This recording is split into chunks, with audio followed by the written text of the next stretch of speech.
Welcome to Reefscape, a medium-weight Euro game for 1 to 6 players that blends tile laying, action drafting, pattern solving, and engine building. In the game, you play as a marine biologist. Your goal is to research and grow a specific species of coral and help expand a thriving ecosystem. But this is a shared reef. You are building on the same reef as your opponent's coral, competing for space and resources. There is no defined board for the game.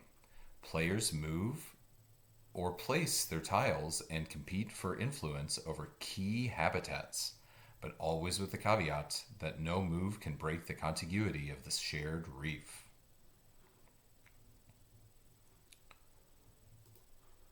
The core loop of the game is based on action drafting. In each round, players take turns placing one of their action pawns onto an available action space. If no more spaces are available on an action, the action cannot be taken. All actions are then resolved in order after everyone has placed their pawns in the next step in the action resolution phase. Examples of some of the actions include taking the grow coral action to place a new coral onto the shared reef, or taking the same action to nurture an existing coral to make it stronger. Or taking the cultivate action to place a special habitat tile that players can compete for control over.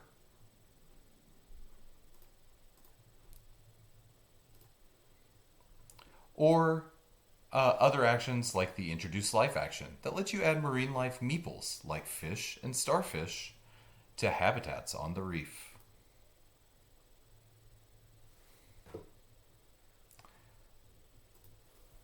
Some actions, like algae bloom, trigger for everyone if no one places on it, or only for the players that take the action if someone does place on it, creating a type of prisoner's dilemma during the action placement phase.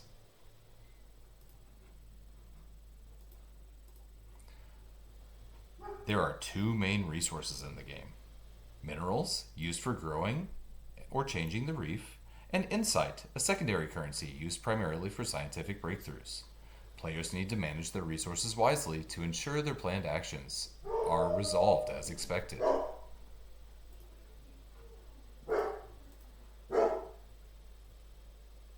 The actions available don't look the same every turn. You have to adapt your strategy to the rhythm of the ocean. At the start of every round, the tidal die is rolled, and it impacts how actions or events can be played for the rounds, depending on if it is a high or low roll.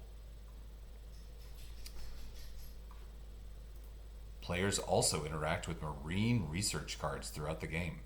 These are multi-use cards that represents both scientific field studies or interventions that can be played. There's a public grants card that we are looking at now that is a global card that players can rush to achieve, as well as private cards held in each player's hand. From your hand, you can publish the top half of a card as a field study, a scoring objective requiring the player to have a specific pattern of their coral on the reef. Or you can conduct an experiment to trigger the bottom half, an intervention event that can give that player an advantage.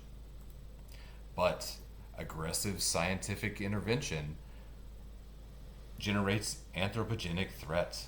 If the players collectively push this track too high, a bleaching event occurs.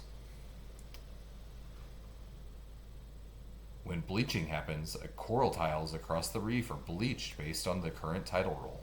Bleached coral are not as useful to the researchers and must be restored. It forces players to balance their competitive greed against the health of the shared ecosystem. Reefscape also features a solo mode, played against an opponent's corporation represented by automata cards, as well as a simplified beginner mode to ease players into the full game. With 50 unique research cards and a dynamic, ever-changing reef, Reefscape challenges players to grow and evolve the ecosystem without destroying it in the process. Thanks for watching. You can playtest the digital version of this game for free at www.reefscapegame.com.